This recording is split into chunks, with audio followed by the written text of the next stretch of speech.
few quick items while we wait for to get started with our coaches. Once they get in here, we will do a photo op down here in front of the trophy. We'd like to do a wide one for our deck in the back and then tight one, so if our photographers could avoid kind of creeping up into that shot. We'll do our best to not make them feel like they're at prom and having to stand through it, but we'll do a little bit so everybody gets the right shot that they need. There was an email that went out this morning that has a lot of the pre-game day information from Sam Gardner. If you did not receive that, then see Maddie, raise your hand if you could, right there near the back by the photo deck. We'll make sure that you get on the list and get all that information. That includes credential pickup, parking, all those kind of things. If there's any other questions that you have, Maddie or Sam can assist with those. Hospitality this evening is open from 6 to 11. Dinner will be served from Fresh Kitchen, available here locally in Orlando at 6. Then let's see what else we got on the schedule. There's a pep rally happening at 4 o'clock at Point Orlando. Let's see, where are we? Like that way. 4 o'clock is Clemson. 4:45 is Iowa State. It's primarily a B-roll opportunity. No practice availabilities today. I think that's just about it. So we'll get started in just a few.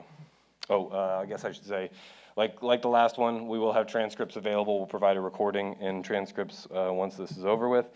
So that'll be, make sure you're getting emails from Sam. If you're not, then we need to make sure we get that in your hands. So as we pass around the mic, if you could identify yourself and your outlet before your question for the sake of the transcriptionists.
All right, we'll start with the photo op, wide for the cameras in the back, and then we'll move up for any of our photographers.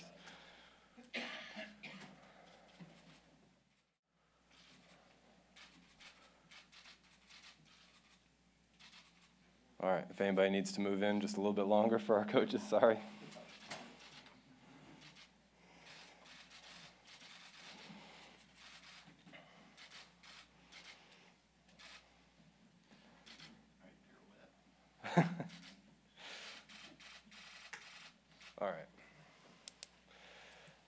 All right, thank you, gentlemen. You can go ahead and take your seats. As you get situated, we'll start with a quick statement before we take questions. I'll ask you both how your week in Orlando has been. We'll start with Coach Swinney and then Coach Campbell. Okay. Well, good morning, everyone. Hope everybody had a Merry Christmas and enjoying the week. We've had a great visit. It's flown by. I knew it would. Just really proud of our team and how they've handled themselves.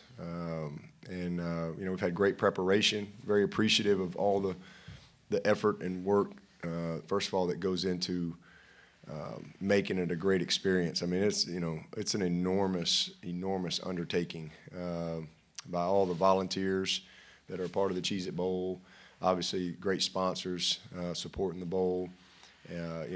Logistics from hotels to travel, you name it. There's a lot that goes into it, and so I appreciate all those efforts to make it to where we can show up and really be able to enjoy it, but also get our work done. And then same thing with our staff and our support staff and logistical team, if you will.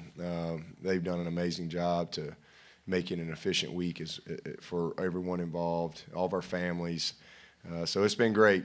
I was just riding over here. I was just saying, I mean, what a great city Orlando is, and really, I mean, I think is built to handle really anything, from a Super Bowl or whatever it is. I mean, it's just got great infrastructure, and from a bowl experience and having been to bowls all over the country, I mean, it doesn't get any better than this when it comes to the experience for your families and all that there is to do, and same thing for your team. So it's been a great week. It's been a fast week, and we're excited about competing against a really, really good Iowa State team. Matt's a guy that I've got a ton of respect for. He's one of the guys in the profession that I will keep up with and pay attention to, because I think he's got a lot of substance to him, and I think he coaches for the right reasons, and that's why his team is where it is, and the program that he's built there, what he's done there is incredible. So it's an honor to be here, and look forward to a great competitive game. Yeah, and from my end, I certainly echo some of the very similar sentiments.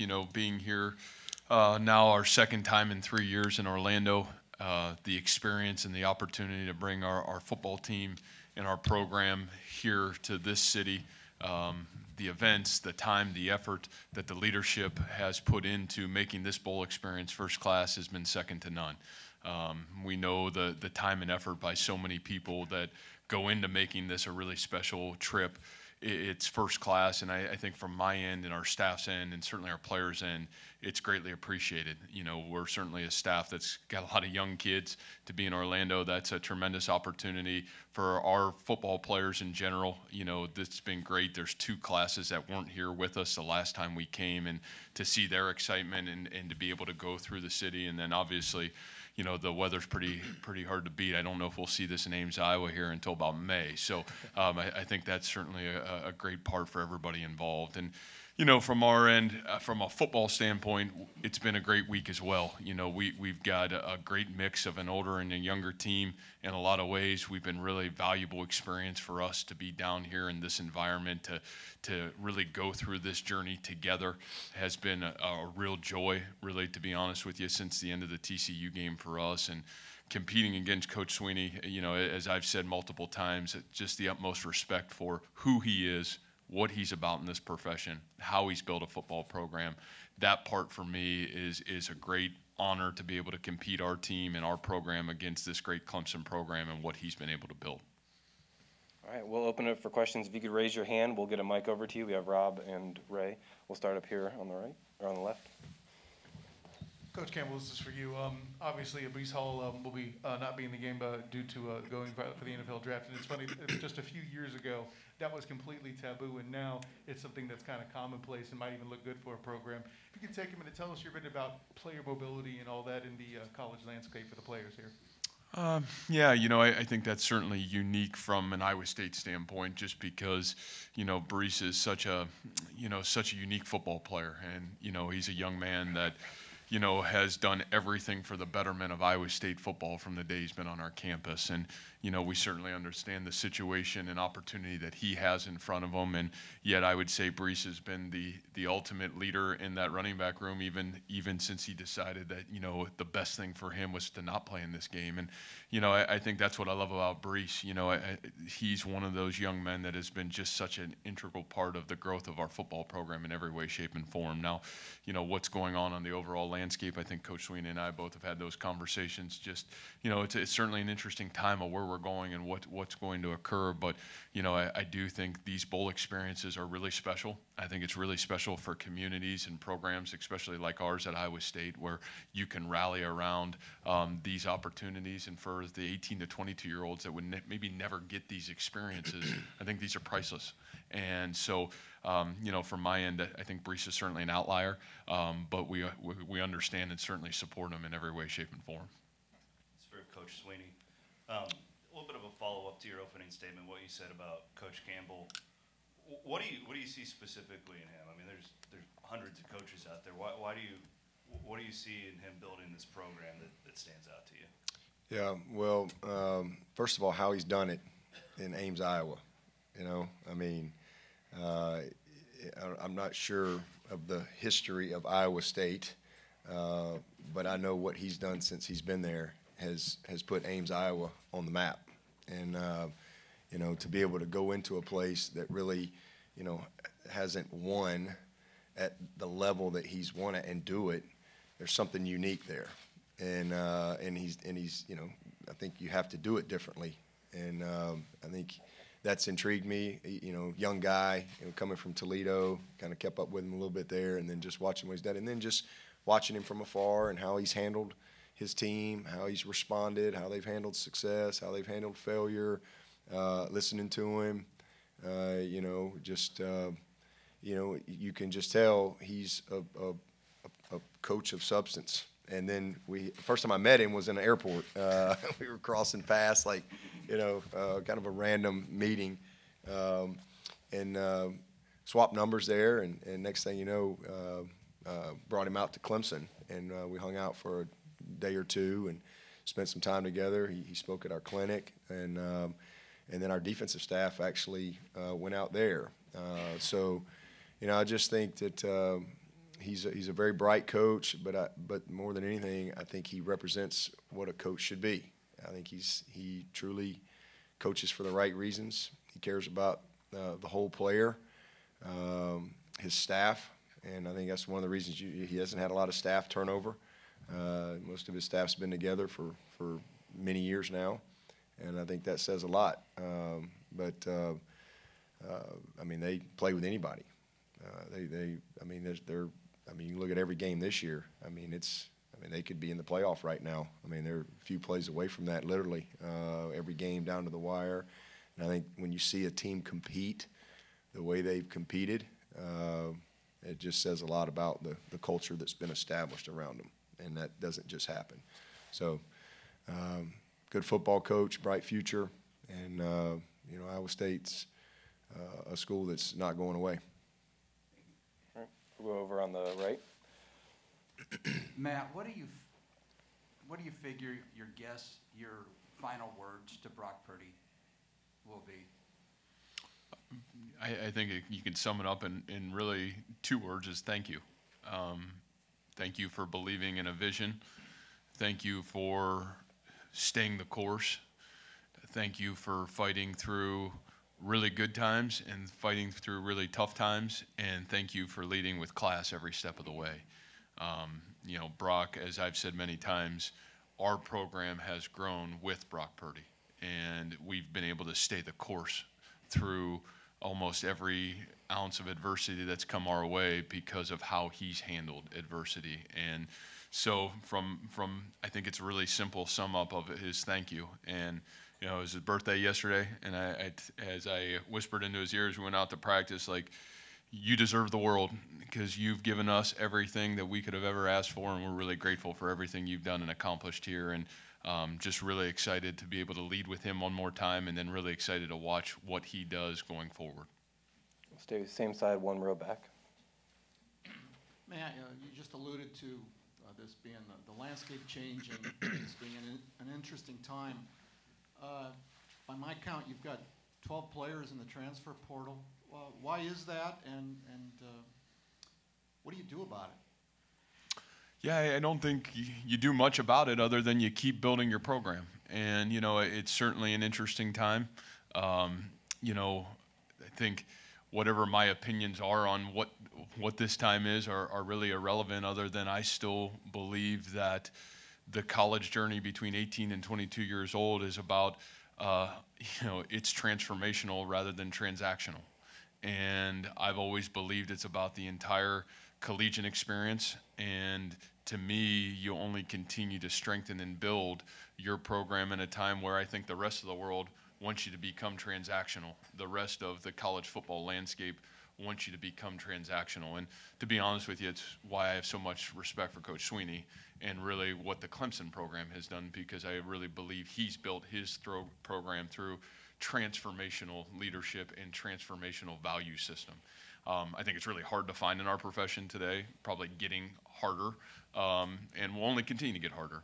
But if that's not the way that we can coach, or I can coach, then you know, that's not the way to continue to do it anymore as well. But for me, it's continue to build your program the right way and continue to align yourself with the coaches and players that believe in that kind of system. So, you know, you hate it that, you know, we've been really fortunate. We've had great alignment. We've had very little of turnover within our program, and you know, for the first time we had a little bit of that, but you know, you learn from it, you grow from it, and you continue to try to build your program the right way. We'll move up to the front row. Hey, Dabo, if the average Clemson fan or the above average Clemson fan asks you to describe the current state of the Clemson program, how would you answer that? As good as it's ever been.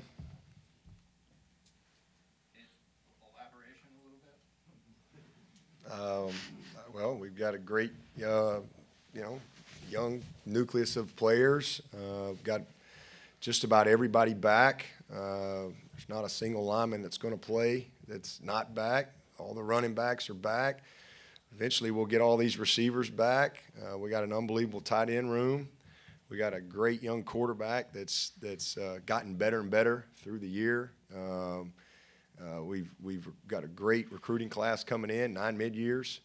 We've got a pretty good defensive line. Every one of them, I don't think we're going to, well, we might lose one, but they could all be back. Everybody inside's back. We may lose a corner. We're definitely going to lose one. We're going to lose one safety, a couple linebackers, but we got all those great young guys that have gained a lot of experience. We got our kicker back. He's pretty good. We've got a couple of good young snappers that nobody knows about that can zip that sucker back there. We still got another Swinney to hold the ball.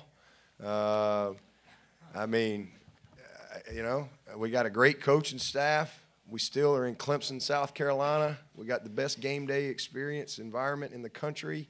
I mean, I don't know what else there I could say. We just won 9 football games, and you know, we're a couple plays away from being in the playoff as well. We lost to a good Georgia team on a pick 6. They're pretty good. We lost to a really good NC State team in September at their place in double overtime. We lost to the ACC champion Pitt that you know, just made a couple more plays than we did. But our team competed every snap all year and never made any excuses. And they're all here. So, I mean, can't you get excited about that? I don't know what else there is to be excited about. So we've got, again, great group of people. we've won with people, and we still got a great group of people, and so we're in a lot better shape today than we were 10 years ago. I can tell you that. All right, we'll stay in the front row. Is that elaboration enough? Okay. All right. Elaborate. That's the word of the day. Coach Campbell, you talked before in past years about the importance of this bowl period for younger players and things like that. And then obviously Portal and Brees going to the NFL and all that stuff has opened the door for some opportunities for some young guys to not only play in practice but get a big role in the game. How big can that be for guys like Bo and so on down the line, Gyro? Yeah, and I would just say, man, like, remember, Bo Crowther was a freshman all-conference football player in the Big 12, right? Jairell Brock was critical to our success this fall. What I think is huge for those guys is they gained real life experience this fall for our team, and in a lot of ways were a key part of our success in ability to kind of fight through the adversities of the season. And in some ways, I think our coaching staff felt like we're the springboard to the future of our football program already because of what they've done this fall. So I think, yes, this time of year is awesome for young players to get great opportunity and great experience, but I think it's been really fun. I said to our freshman classes, we were walking off the field yesterday, that, man, what that group has done since fall camp. This is a group that we recruited here, and if you would have told me any of our freshmen would have played on this year's team, I would have said, I would have chuckled at it. And yet there are so many key contributors in this freshman class that came in with that competitive spirit, that came in and challenged right away, and really I thought were a huge asset to our team from the time they stepped on campus. I just think it's been really fun to watch that group just grow and evolve really over the length of the season, and I think there's just a general excitement. I don't know if I've felt as much excitement about where our team is and where it's got the ability to go than what I've felt over the last month. So I think there's a lot of excitement. Like Coach saying, we've got 12 mid-years coming in right now that'll join us in January. And to me, I kind of always look at alignment. Where are we, and are we aligned? And I would probably say we're as aligned today as we've ever been moving forward. And I think that part is really exciting for myself, and I know our coaching staff, and I think the young leadership in our football team coming back. We're going back over to the right by the door. With bowl games continuing to get postponed or canceled across the country, was there ever any consideration for either one of you guys to pull out of the bowl game? And secondly, any precautions you guys took while you were here? Yeah. Well, I know from our end, coming from Ames to Orlando, there was no chance we were going to pass that opportunity up. But no, I would just say, we never had an issue or had anything to worry about. Our kids have done a phenomenal job really over the last 2 years of understanding the challenges that are out there, trying to do what's best for everybody within inside of our walls, and trying to do a great job of keeping health and safety at the forefront of everything we've done. And so I really appreciate our kids' ownership and buy-in value to that experience. And no, we were really looking forward to this opportunity, and certainly did everything we could to get ourselves down here and be safe and ready to play. Same here. Guys have done a great job all year, and everybody's had to manage a spot or two along the way, but no, we super excited to be here. It's been an awesome experience, and really kind of fun because, and we've always, even in 6 playoffs. Well, last year didn't really count because that was a 2-day away trip. There was no bowl experience. We just went to the hotel and didn't leave our rooms hardly. But prior to that, even the playoff games, all the way back. I mean, we've always tried to really value the bowl experience. I've always really tried to make it a memorable experience for the families and our players. We've not changed that approach, one bit. And we've won a bunch of bowl games and playoff games, but we really haven't treated this any different from the playoff experience. The cool thing for me though is we have a bunch of guys on the team that have never experienced a bowl, because all the new people last year didn't get a bowl, and then you have a lot of new people this year, so it was really cool, and they really didn't know what to expect, and so to watch them go through that, it's been a lot of fun. It's been a great time, and there's been no thoughts of not playing or anything like that for us. We're gonna stay on the right up front row. Hey, it's David Hope with TigerNet.com. This is for both coaches. To piggyback off of that question, what do you think when you see games? You know, teams have gone through practice and you know, kept kids maybe quarantined, and then you see the games canceled. How blessed do you feel to be able to play this game? And then, yeah, has COVID hit either one of your teams, and you have anybody that you expect to not play? Yeah, super blessed, thankful. You know, your heart hurts for all those people, the teams. I mean, it's an enormous amount of preparation that goes into getting ready for a football game. But especially when you've had this amount of time and all the things that you got to balance and plan for and do, it's a lot. And to not be able to play, and then you those seniors, you know, I know for our guys, I mean, we got a lot of guys that are going to wear that paw for one last time, and it's important to them. I mean, it's a big deal. You're talking about you poured so much into something. I mean, our sixth-year seniors have had 700 and something practices at Clemson. 69 games, and they're fighting to have one more. I mean, I think that's a really cool thing. So, you know, you hurt for them, you know, but we're thankful and blessed and grateful that you know, we've been able to make it through this season without a lot of issues. You know, from a COVID standpoint, our guys have done a great job. As far as this trip, we've had two guys that are out from a COVID standpoint, and then another one that's a quarantine guy, a protocol guy. But you know, outside of that, we've been in good shape. Yeah, and I would just say the same comments about what Coach said. Thankful and grateful we get the opportunity to play. I think your heart hurts for the teams and certainly the young 18 to 22-year-olds to put the time and effort to prepare to train, to go play in that game. And whether it's 3 days out, 4 days out, 5 days out, that game doesn't go. I think that's really hard, especially for the seniors. And let alone your fan bases, who maybe some of those fan bases are already out there and traveled to get to the game, or those universities. And, you know, I just think you see the time and the effort that so many people have put into making this function go off, that to not have those experiences occur, especially this late in the game, I think that's really hard. Fortunately, from our end, you know, we've been in a really great situation from the COVID standpoint. Our kids have done a great job. We hadn't had any issues this season, and as of right now, we don't have any issues. Stay up front on the left. Coach Swinney, you have one of the better defensive teams, allowing 15 points a game in the nation this time.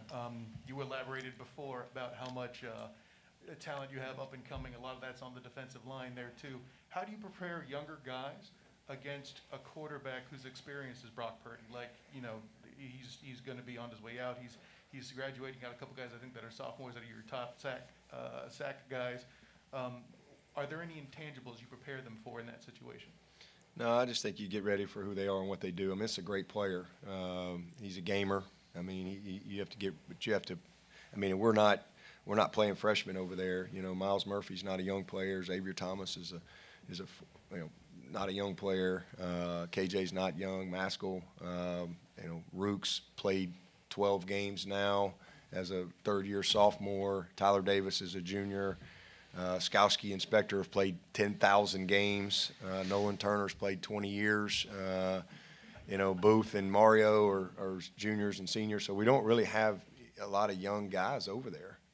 They've played against a lot of great players, and so you just have to get ready for, you know, what they do and try to, you know, affect him. I mean, it's hard. It's easier said than done because, like I said, he's a gamer. The flip side of that is he's seen it all too.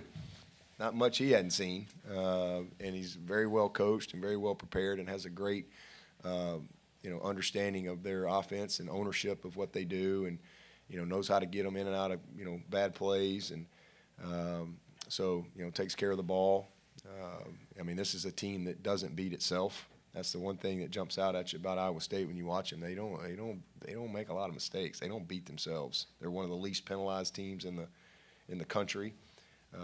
So, you know, it's a challenge again schematically in what they do, but we just, you know, got to apply our knowledge. I mean, that's, you know, and the knowledge, we've all acquired some knowledge at this point, but, you know, wisdom is applying the knowledge. And so that's what we got to do. We got to be a wise football team against a great quarterback. Just time for a couple more. We'll start over here on the left. Hey, Dabo, I don't think E.J. Williams was at practice yesterday. Do you have an update on him? Yeah, he's in COVID protocol, unfortunately. Just when I thought we were getting a break. All right, we'll go over to the right, Randy. Matt, so we were talking about Clemson's defense. How do you crack that defense? Boy, you know, just like you said with Coach, I mean, it's a veteran defense. They're elite at almost every position group. I think when you have really talented players that have great experience like Coach has, the way they've played really through the entirety of the football season, it's a great challenge for our football team. And, you know, I think it really starts up front for them. And then you look at that secondary and the veteranness of the linebacking crew. You know, I think from our end, you got to try not to make mistakes on the offensive side of things in some way, shape, and form as you go into it, because you know you're going to get, you know, a great team that's going to have great experience. It's going to put great pressure, you know, on all phases of what you try to do offensively. So, you know, I think the starting point is doing a great job of not making mistakes on the offensive side of the football. Final question on the left. Dabo, how big of a concern is it now that your lack of depth at wide receiver? Well, we've had 7 scholarship receivers out the last 2 games, so we're beyond that now. We just roll with it. We're experienced at not having guys. And really nothing to do. Get the next guys ready. Excited about that. All right. Gentlemen, thank you for your time. Good luck tomorrow. Thank you. All right, appreciate it. We will have recordings and transcripts available. Sam will be sending those out. If you have not been receiving emails from Sam, make sure to see him before you leave.